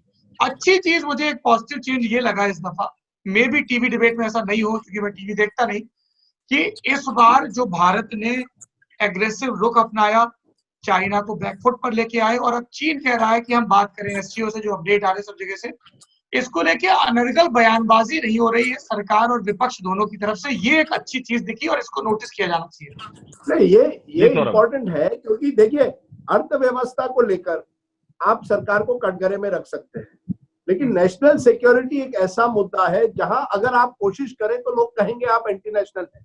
मुझे लगता है जिस तरह से पहले, जो मैंने पहले कहा, राहुल गांधी ने, अगर आप देखेंगे, रोज चीन का मुद्दा उठा रहे थे, उनको कोई ट्रैक्शन नहीं मिली उस पर। आर्थिक मुद्दों पर मिलती है लेकिन चीन पर नहीं मिली। और राहुल ने बिल्कुल सही कहा, पिछले एक हफ्ते में हमारी सेनाओं ने, जो यंग ऑफिसर खास करके, उन्होंने एक अग्रेशन दिखाई। मुझे एक बड़े जनरल ने कहा, जो वहां सर्विंग जनरल थे, कि 62 के बाद पहली बार, उनका कहना है, इतनी बड़ी पहल हुई है कि 3 हिलटॉप्स हमने लिए हैं। एक तरह से चीन को हमने एक मैसेज भेजा है। अब उसका क्या परिणाम होता है, क्या उससे रीनेगोशिएशन होती है, डिप्लोमेटिक टॉक्स होते हैं, या एक एस्केलेटिंग वायर टेंशन हो जाता है, ये एक बात अलग है, लेकिन कम से कम एक संदेश तो गया है कि ये 62 का भारत नहीं है। तो ये अच्छी बात है, और मुझे लगता है विपक्ष भी जान गया है कि ऐसे मुद्दों पर आप, संवेदनशील मुद्दों जो राष्ट्रीय सुरक्षा से जुड़े हुए हैं, उस पर आप सरकार को घेर नहीं सकते। आप सरकार को अर्थव्यवस्था पर जरूर घेरना चाहिए मुझे लगता है, लेकिन चीन के साथ जो हो रहा है, हमारे जनरल्स, हमारे कमांडर्स पर छोड़िए, वो बिल्कुल काबिल है और उन्होंने पिछले दिनों में अपनी काबिलियत बिल्कुल दिखाई है। बिल्कुल, एक तो आपने जो कहा कि जनरल और कमांडर्स पर छोड़िए, और दूसरा उनको जिस किस्म की पॉलिटिकल बैकिंग की जरूरत है वो भी मिल रही है। राहुल जी।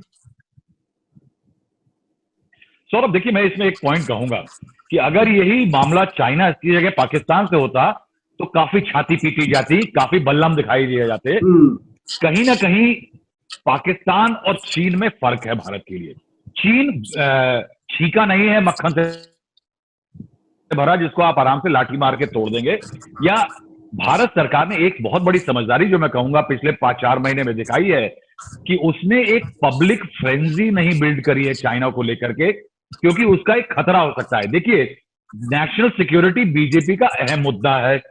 पिछला चुनाव पुलवामा, बालाकोट के सहारे आपको ऐसा बूस्टर रॉकेट लगा कि आप अपने आप से मेजॉरिटी लेकर के खड़े हो गए, और ऐसी मेजॉरिटी बहुत सालों से 1984 के बाद किसी को नहीं मिली थी। लेकिन नेशनल सिक्योरिटी के मुद्दे पे अगर भारत सरकार आज के समय में चीन के खिलाफ पब्लिक सेंटिमेंट बहुत दूर खींच ले जाती, उसको वॉर की फ्रेंजी बन जाती, तो किसी हिल टॉप पे बैठा हुआ चीनी सैनिक जो है वो वॉर का सबब बन जाता पब्लिक के लिए। और ये ना करके देश के अंदर फ्रेंजी को रोक लिया सरकार ने, और जो कर रही है आर्मी कर रही है, धीरे धीरे कर रही है, फौजें कर रही हैं, वो एक बहुत बड़ा पब्लिक मुद्दा नहीं बना। दूसरा, मैं कहूंगा कि राहुल गांधी ने और ऑपोजिशन ने जो अटैक किया, राजदीप कह रहे हैं कि उन्होंने कोई ट्रैक्शन नहीं मिला, लेकिन मैं कहूंगा उनको पब्लिक में ट्रैक्शन नहीं मिला, लेकिन सरकार में ट्रैक्शन मिला। सरकार में एक चिंता जागी कि रोज ये बात बोली जा रही है, और बड़े सटीक वर्ड्स में, चीन ने हमारी जमीन घेर ली। जड़ जोरू जमीन वाले देश में जहां झगड़े होते हैं, वहां पे एक बात तय है कि जमीन छीनी जाना की बात हर एक आदमी, गरीब गुरबा भी समझता है। ऐसे में भारत सरकार को यह लग गया कि बहुत दिनों तक ये कॉशन और डिफेंस काम नहीं किएगा, करे चलेगा, रणनीति बदलनी होगी। नेशनल सिक्योरिटी मेन मुद्दा है, एक रिस्क इन्वॉल्व है, लेकिन अगर रिस्क के कारण कुछ होता है तो वो बीजेपी के नेशनल सिक्योरिटी के मुद्दे के अंदर ही होगा। इसको लेकर के कहीं ना कहीं स्ट्रैटेजी बीजेपी सरकार ने बदली, और वो उसका कहीं ना कहीं विजिबल रिजल्ट दिखाई दे रहे हैं। नहीं, ये मैं आपसे सहमत हूं, क्योंकि चुनाव में जब आप जाते हो तो लोग फिर यही बोलते हैं कि भाई आप तो बड़ा कहते थे कि कितने इंच की छाती है और ये है और वो है, क्योंकि बीजेपी का तो पूरा नैरेटिव ही ऐसा रहता है ना कि वो आर्मी की उपलब्धियां उनकी, क्योंकि हमारा डिसाइसिव पॉलिटिकल लीडरशिप रहा, ये सब चीजें। अच्छा, ये सब के बीच मुझे एक आखिरी सवाल ये है आज के एपिसोड का, कि ये जो पबजी और दूसरी एप्स पर बैन लगता है, राजदीप जी आप हंस रहे हैं, लेकिन ये युवा भारत के लिए बहुत बड़ा मुद्दा है। मैं हंस रहा हूँ क्योंकि जब आपने शुरुआत में मुझे कहा था कि जब हम डिस्कस कर रहे थे इस हफ्ते के कौन से मुद्दे, जब आपने पबजी लिखा था तो मैंने तुरंत इंटरनेट पर गया था, ये पबजी है क्या असली, क्योंकि मैं उस लूडो और सांप सीढ़ी जमाने से आता हूँ, मैं ये सब खेलता नहीं हूँ। अब मुझे पता नहीं चल राजदीप, गया आप है क्रिकेट भी कि बहुत ये बढ़िया पबजी खेलते बहुत थे, बड़ी लूडो चीज है। सांप सीढ़ी नहीं, आप बाहर के खेल भी खेलते थे। नहीं नहीं, अरे राहुल भाई, कुछ महीनों तक टिकटॉक क्या है मुझे पता नहीं था, केवल मेरे किताब के लिए रिसर्च कर रहा था, तब मुझे पता चला पहली बार टिकटॉक क्या है। अब मुझे पबजी पता चला है। देखिए ये एक बड़ी बात है ना, आप युवाओं के एक तरह से भावनाओं से जुड़ रहे हैं कि देखिए मैं आपकी जो बड़ी चीज है, आपके लिए बहुत अहम चीज है पबजी, उसको लेकर मैं चीन को एक सबक सिखा रहा हूँ। कहीं ना कहीं आप मैसेजिंग भी है ना इसमें, डिजिटल स्ट्राइक 2 की बात, डिजिटल स्ट्राइक 2 जो कहा जा रहा है, वो ये पूरा एक माहौल बनाने की कोशिश है कि देखिए हम भी चीन को घेर रहे हैं। जी जी, अदरवाइज जो एड्रेस की देखिए, जाएगी। अदरवाइज जो सर्वर और डेटा की सुरक्षा की बात है, तो ये वही निजाम है, वही सरकारें हैं जो सुप्रीम कोर्ट में बताती है कि जो डेटा है वो कितनी मोटी दीवारों के अंदर सुरक्षित है। इसी सरकार में वो हालांकि ये बयान जो दिए गए हैं कोर्ट में। तो मुझे बड़ी और ये खुशी जो है कि सरकारों को अब नागरिकों के डेटा की बहुत चिंता है। मैं उम्मीद कर रहा हूँ कि आधार समेत और आयुष्मान भारत समेत सारा जो सरकारी डेटा है जो हमने सरकारों को दिया है वो खूब सुरक्षित रहेगा। जब मैं ये कह रहा हूँ तब एक उसका उलट भी है कि हम जिन सोशल मीडिया ऐप्स को यूज करते हैं वहां हम कितने सुरक्षित हैं। आप इसे यूं समझिए कि खुद प्रधानमंत्री की वेबसाइट का जो ट्विटर हैंडल है वो हैक कर लिया गया था। सो इट्स अ वेरी नहीं नहीं, मेरा वल्नरेबल। ये एक ही राहुल कुछ कहे, लेकिन उसके पहले एक चीज, ये जो ड्रीम 11 है जो मेन स्पॉन्सर है आईपीएल की, उसमें चीन की एक कंपनी माइनॉरिटी इन्वेस्टर है, वही कंपनी जो पबजी वगैरह से जो जुड़ी हुई है। ये भी देखिए एक सच्चाई है। ये राजदीप जी, ये ऑप्टिक्स ज्यादा है। आपकी कितनी बड़ी बड़ी कंपनियां हैं इंक्लूडिंग पेटीएम और सब, जिसमें कितना कितना चाइनीज इन्वेस्टमेंट है। अगर आप सर ऐसे जाएंगे तो फिर आप ये एक दिन सब में आप कारोबार बंद नहीं कर सकते। सौरभ भाई, ये जो भी होता है आजकल ऑप्टिक्स के लिए ही होता है। आप जो असली लड़ाई हमारे जनरल और कमांडर लड़ेंगे ना, ये जो ऑप्टिक्स के लिए है कि एक माहौल बनाना है, टीवी पर डिबेट करवाना है, ये इसके लिए बनता है। नहीं असली नहीं, पर लड़ाई मैं तो बहुत बेचारे खुश हूँ हमारे राजदीप जी। मैं सौरभ, बहुत खुश हूँ कि पबजी बंद कर दिया मैं गया। एक बात इसमें मैं कहना देश चाहूंगा। के लाखों पेरेंट्स खुश हैं। लेकिन पबजी हटेगा कोई दूसरा गेम आएगा। जी राहुल जी, लास्ट रिमार्क। नहीं, ये पबजी, एक मिनट राहुल, ये पबजी है क्या सौरभ, मैं पहले एक ये इस मुझे पूरे मामले में, बताइए। चीन वाले मामले में, हाँ अब देखिए राजदीप, मैं निम्र वर्ग का एक पत्रकार हूं, मुझे नॉन तेल सब्जी अच्छा पता है, पबजी नहीं पता। अ, अच्छा। अ, देखिए सौरभ, इस पूरे पूरे मामले में, चीन के मामले में एक थोड़ी सी कहीं ना कहीं सरकार को लेके कमजोरी है। जी, अलग अलग वर्ग को एड्रेस करते हुए पबजी, टिकटॉक, डिजिटल अटैक हुआ, एफडीआई और तमाम मामलों पे इकोनॉमिक रिस्ट्रेंट लगाए गए, मिलिट्री एफर्ट हो रहा है, ये तमाम चीजें हो रही हैं सौरभ। लेकिन एक बात याद रखिएगा, कहीं ना कहीं नरेंद्र मोदी सरकार को और बीजेपी को पता है कि चीन से घनिष्ठता जो थी पिछले कुछ सालों में, वो जो बढ़ी थी कि गुजरात आए, साबरमती आश्रम आए, एक घर एक आंगन, एक चूल्हा एक झूला हुआ, और इसको होते हुए कहीं ना कहीं सरकार को यह भी दिखाना है कि कहीं ना कहीं चाय में चीनी कम हुई है। ये कोशिश सरकार की तरफ से जरूर है। ठीक बात है। चाय में चीनी कम हुई है। फिलहाल चीन के साथ तनातनी है, और सियासत की जो तनातनियां हैं और मिठास है जो कि बहुत कमी होती है, उसके बारे में हम आपको लगातार बताते रहेंगे। बढ़ते हैं नेता नगरी के अगले सेगमेंट की तरफ। राहुल श्रीवास्तव जी, बहुत बहुत शुक्रिया हमारे साथ जुड़ने के लिए। Thank you so much. अब बढ़ते हैं नेता अब क्या नगरी रह के गया? अगले सेगमेंट की तरफ, जो है जनता के सवाल। पहला सवाल, और ये बहुत अच्छा सवाल है, नम्रा पटेल का सवाल। अगर स्टूडेंट 3 घंटे लंबा एग्जाम कोविड के टाइम पर दे सकते हैं, तो हमारे एमपी 1 घंटे का क्वेश्चन आवर क्यों नहीं कर सकते हैं? बहुत अच्छा सवाल है, बहुत अच्छा सवाल है, और जिसके लिए जवाब प्रहलाद जोशी जो पार्लियामेंट्री अफेयर्स मिनिस्टर है उन्होंने देना चाहिए। आप कह रहे हैं कि हम पार्लियामेंट, क्योंकि ये कोविड के जमाने में किया जा रहा है, कम समय है, इसलिए क्वेश्चन आवर को हमने रद्द किया है। अरे क्या बात है, 1 घंटे का क्वेश्चन आवर क्या पूरी तरह से पार्लियामेंट टाइम टेबल को बदल देगा? क्यों नहीं हो सकता? क्वेश्चन आवर होना चाहिए, और बिल्कुल सही कहा है इन्होंने, 0 आवर हालांकि होना अब चाहिए, सरकार ने question कहा hour है होना कि आप लिखित में सवाल पूछिए, लिखित में, पर मुझे लगता है बिल्कुल चाहिए। आप अरे लिखित में आप, इसमें, मैंने मैं काउंटर क्वेश्चन मैं नहीं कह होते रहा ना। हूं कि सरकार ने ऐसा कहा है, पर मुझे ऐसा लगता है जब आप इतनी सावधानियों के साथ बुला ही रहे हो, तो वो जो एक मशहूर मीम है फिल्म का कि मालिक जब इतना खर्चा हो गया है तो चिप्स भी मंगवा लेते, तो जब सब लोग जुट ही नहीं रहे नहीं तो क्वेश्चन आवर भी हो ही जाता। नहीं नहीं, डर क्या है सौरभ भाई कि औपचारिकता बन जाती है। चलो पार्लियामेंट का सेशन बुलाना है, बुला देते हैं, फिर क्वेश्चन आवर नहीं होगा नहीं होगा, ये क्या बात है? मुझे लगता है बिल्कुल होना चाहिए, सवाल पूछने चाहिए, खास करके एक ऐसे समय में जब इतने महीनों से इतने गंभीर मसले देश के सामने हैं। केवल 0 आवर और हाँ, short या तो ये duration हो कि discussion- साहब हम कोविड की वजह से बुला ही नहीं रहे सत्र, अब जब सत्र बुला रहे तो उस 1 घंटे को बचा के पता नहीं क्या कर लेंगे। और भारतीय जनता पार्टी के नेताओं को जो संसद में है, ताकतवर है, सत्ता में, ये याद रखना चाहिए कि इसी संसद का इस्तेमाल करके उन्होंने अपना पॉलिटिकल नैरेटिव बिल्ड किया। इसी संसद में उन्होंने सरकार को, यूपीए सरकार को, नरसिम्हा राव की सरकार को, संयुक्त मोर्चा की सरकार को घेरा, क्योंकि ये जवाबदेही का वो मंच है जिसके जरिए आप पूरे देश तक अपना पॉलिटिकल मैसेज पहुंचाते हैं और सरकार की अकाउंटेबिलिटी फिक्स करते हैं, इसलिए ये बहुत जरूरी है। भाजपा के सबसे बड़े पार्लियामेंटेरियन अटल बिहारी वाजपेयी क्या कहते हैं? अगर आप अटल बिहारी वाजपेयी के पास जाते और कहते वाजपेयी जी क्वेश्चन आवर नहीं होगा, जब वो विपक्ष के नेता थे, वो क्या करते? उन्होंने अपना करियर बनाया जिस तरह से उन्होंने सांसद में बड़े बड़े स्पीचेस बिल्कुल, किए, सवाल शून्यकाल और प्रश्नकाल की बहसों के द्वारा। अगले सवाल की तरफ बढ़ते हैं। प्रश्नकाल होना चाहिए। अगला सवाल नीरज का है कि हाल में सुप्रीम कोर्ट ने 2004 का जो जजमेंट है उसको ओवररूल करते हुए कहा कि कोटा के अंदर सब कोटा हो सकता है, सब कैटेगरीज हो सकती हैं, ताकि क्रीमी लेयर की बात हो या जो महादलित हैं या दूसरी चीजें। उनका कहना है कि क्या इसका बिहार चुनाव पर असर होगा, क्योंकि 2015 में मोहन भागवत के एक बयान को आधार बनाकर लालू यादव और नीतीश कुमार ने पूरा कैंपेन चलाया था आरक्षण बचाओ।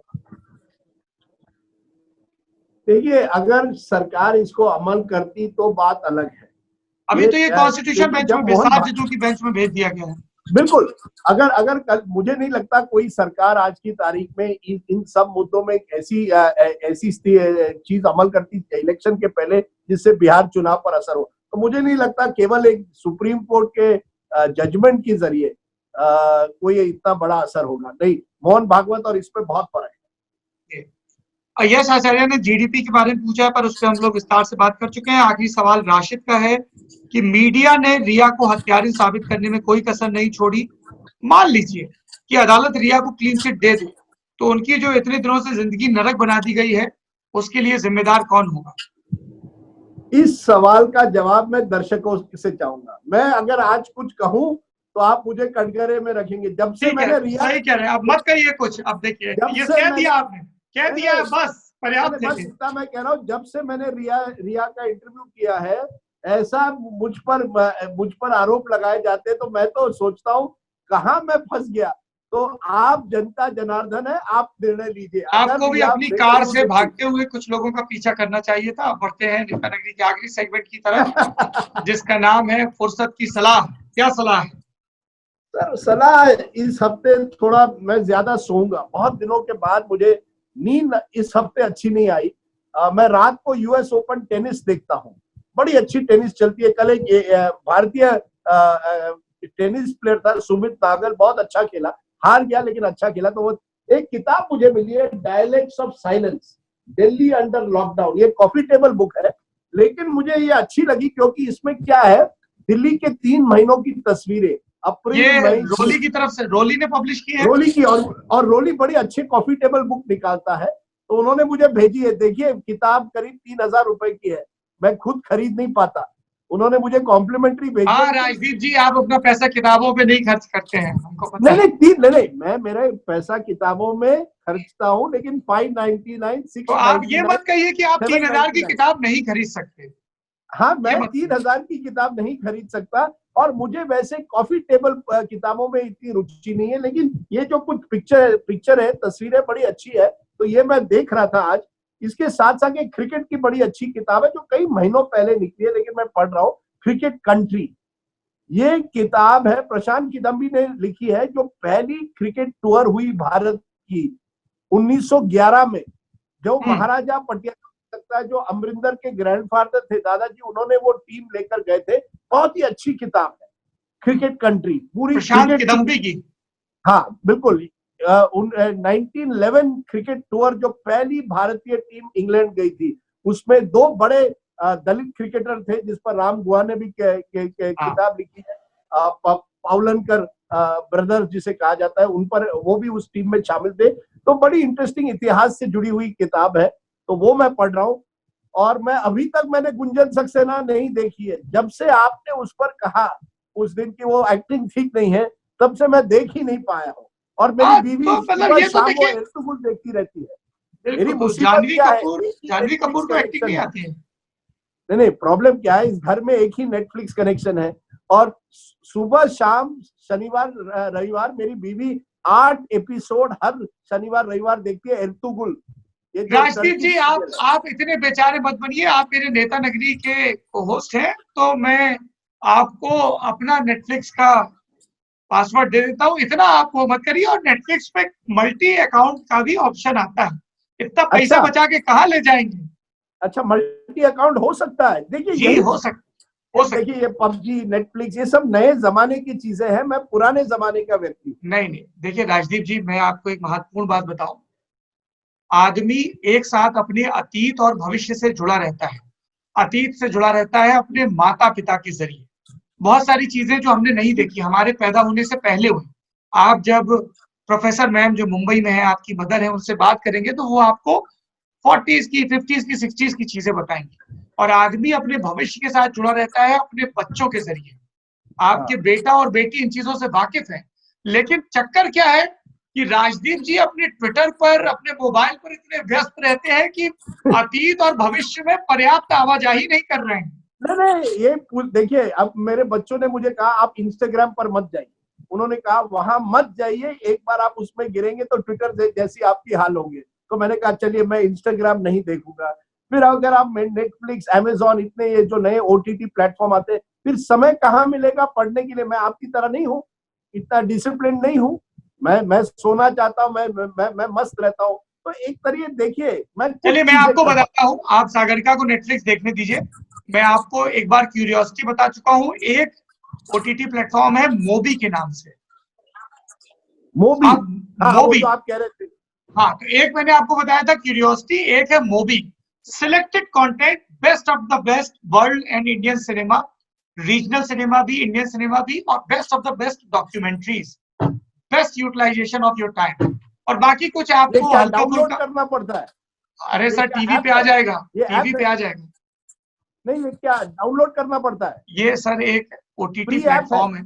फ्री नहीं है। No, nothing is, there is no free lunch. अरे, अरे क्या करते हैं, मुझे लगा फ्री ऐप है। फ्री कुछ नहीं है। अच्छी चीजें फ्री में नहीं आती है। यू हैव टू अच्छा, पे चलिए। Certain price. अच्छा, चलिए, मैं अपनी रिकमेंडेशन बता देता हूँ। मेरी रिकमेंडेशन ये है कि मैं पटना जा रहा हूँ। अरे वाह, क्या बिहार करने? चुनाव की तैयारी लल्लन टॉप की अरे अभी शुरू हो तक चुकी है। चुनाव का ऐलान नहीं हुआ है। देखिए, मैं अक्सर कहता हूँ कि चुनाव के ऐलान से पहले दो ही लोग चुनाव की तैयारी करते हैं, एक अमित शाह और एक लल्लन टॉप। अच्छा, ओ, अरे अमित शाह भी अमित शाह जी अब अस्पताल से निकले हैं, तो वो भी नहीं, वो तैयारी में स्वस्थ लगेंगे। हैं, वो हम स्वस्थ चाहते हैं रहें, कि वो स्वस्थ स्वस्थ रहे, रहें, सक्रिय रहें, स्वस्थ सारे। रहे, सुखी रहे, चुनाव जी, के लिए बिल्कुल, तैयार रहे। बिल्कुल। तो दो बड़े ऐलान हैं। एक तो आप में से कई साथी पूछते रहते हैं पॉलिटिकल किस्से। तो पहला ऐलान ये है कि बिहार के मुख्यमंत्रियों पर 27 एपिसोड की पॉलिटिकल किस्सों की सीरीज, जिसका नाम है मुख्यमंत्री। बिहार के पहले मुख्यमंत्री से अब तक के मुख्यमंत्री, क्या उनकी पॉलिटिक्स रही, आजादी के पहले वो किस खेमे में थे, आजादी के बाद विधायक दल के चुनाव में क्या जोड़ तोड़ रही, क्या सत्ता समीकरण रहे, जाति समीकरण रहे, चुनाव समीकरण, सब आपको विस्तार से एक एक मुख्यमंत्री के बारे में इतिहास से क्या खोद कर। वीडियो सीरीज है जी, या जी, ये? वीडियो सीरीज है, video and text both. Very good, excellent. तो ये 27 एपिसोड की सीरीज है। इसके अलावा बहुत सारी नई चीजें हमारे पिटारे में है बिहार चुनाव को लेकर। आप और मुझे लेकर चलिए आपके साथ। मुझे कहाँ रखे हैं दिल्ली में बैठकर? मैं फिर मुझे बंबई में भेजा जाता है रिया चक्रवर्ती को इंटरव्यू राजदीप जी, कोविड का समय है। बुजुर्गों को अतिरिक्त सुरक्षा बरतनी चाहिए, मास्क लगाकर घर पे रहना चाहिए। नहीं, मैं जाऊंगा, मेरे करूंगा। मुझे देखना है, बिहार एक ऐसा राज्य है जहाँ की राजनीति के बगैर आप पूरी तरह से पत्रकार नहीं बन सकते। और दूसरी चीज ये है राजदीप जी की, मेरे पुराने दोस्त में से जेल में है। अच्छा, क्या करें? दूसरी चीज ये है कि हम जिस भी राज्य में चुनाव करने जाते हैं बहुत प्यार मिलता है। महाराष्ट्र, गुजरात, राजस्थान, MP, हिमाचल। लेकिन यूपी और बिहार हमारा पालना है, क्रेडल होता है। अच्छा, जी। अच्छा, गढ़ है आपका? गढ़ नहीं, मायका है महाराज, गढ़ अच्छा, नहीं। आपका मायका है? अच्छा, बिल्कुल। अच्छा अच्छा, मुझे लगा आपका गढ़। लल्लन टॉप की जो बुनियादी जमीन है वो यूपी बिहार की जमीन है। हमारे नाम से भी, हमारे संस्कारों से भी, इसलिए हमारी जिम्मेदारी भी ज्यादा है, क्योंकि यूपी और बिहार बीमारू राज्य का हिस्सा है। जो बीमारू टर्म है, यहाँ के लोग जागरूक हो, यहाँ की पॉलिटिक्स जागरूक हो, ये हमारी अतिरिक्त जिम्मेदारी है, इसलिए हम जाएंगे। इसके अलावा कुछ हल्का पढ़ने का मन हो तो रविंदर सिंह है, बड़े चर्चित राइटर हैं रोम कॉम जॉनर के, उनकी हाँ। एक एडिटेड किताब आई है, you are all I need. ये पेंगुइन से छपी है किताब। इसमें लव स्टोरीज हैं दर्जनों की संख्या में, अलग अलग राइटर्स की, जिनको उन्होंने कंपाइल किया है। तो मैंने रविंदर सिंह का कुछ पढ़ा नहीं है, तो मैं इससे शुरुआत करूंगा। चलिए चलिए, मैं एक जमाने में पढ़ता था। एक किताब मैंने एक बार पढ़ी है, मिल्स एंड बून्स। एक ही किताब पढ़ी, मिल्स एंड बून्स हुआ करता था, अंग्रेजी की किताब, रोमांटिक। पर मैं ज्यादा मैं मर्डर मिस्ट्री मुझे बहुत पसंद आया करते थे। मैं रोमांटिक। अरे आप वो सीरीज देखिए आपने कि नहीं, how to get away with murder, Viola Davis की? नहीं, ये कहाँ है? ओहो, you must watch it, 6 season, है? नेटफ्लिक्स पर। नेटफ्लिक्स पर। ये मल्टी कनेक्शन मुझे लेना पड़ेगा, Netflix. How to get away with murder. हाँ, वॉयला डेविस ने कमाल की एक्टिंग की है, और पहले 3 सीजन तो बहुत ही अच्छे हैं। You will love it. It's a series, 8 से 10 एपिसोड की होती है, बढ़िया सीरीज है। थोड़ा वॉक करते हुए, वर्कआउट करते हुए आप देख सकते हैं। मैं क्रॉस ट्रेनर पे खड़े वर्कआउट होकर करते हुए मैं म्यूजिक सुनता हूँ, हेमंत कुमार की आवाज। आज सुबह सुबह वर्कआउट किया, हेमंत दा की आवाज। आप कहते हैं ना, मैं ये गलत सिलेक्शन है राजदीप जी, आपको किसी ने गलत सलाह दे दी है। वर्कआउट करते हुए आपको बीट वाला म्यूजिक चाहिए होता है। हेमंत कुमार के म्यूजिक पे आप वर्कआउट नहीं कर सकते। अरे मैं करता हूँ, मैं पुराने जमाने का आदमी हूँ, इसीलिए तो मेरे बाल अब सफेद हो गए हैं। चलिए चलिए, ये आप बोलते हैं ऐसे, चलिए चलिए। यही तो व्हाट टू डू, ये दुनिया है मेरे दोस्त। पर बिहार में अच्छा, आपको पता है हेमंत कुमार और मौसमी चटर्जी, वो हाँ वो उनकी फादर इन लॉ, जी, ये मुझे पिछले दिनों ही पता चला, मैं कुछ देख रहा था। क्या आवाज थी, क्या मिठास थी उस आदमी की आवाज में। ओहो, टू गुड। सुबह सुबह जब आप जाते हैं ना, आप ये बीट म्यूजिक रात के लिए रखिए, दिन के लिए मत रखिए। ये बीट म्यूजिक जो होती है रात के लिए होती है। चलिए, इसी बीट पर नेता नगरी खत्म करते हैं। आज की तकरीब इतना ही। इस पूरी बातचीत के बारे में आपकी जो भी राय हो कमेंट बॉक्स में जरूर बताइए, सवाल भी पूछिए, ताकि अगली दफा जब हम व्यूअर्स पॉइंट ऑफ व्यू लें तो आपके सवालों को भी शामिल कर सकें। शुक्रिया।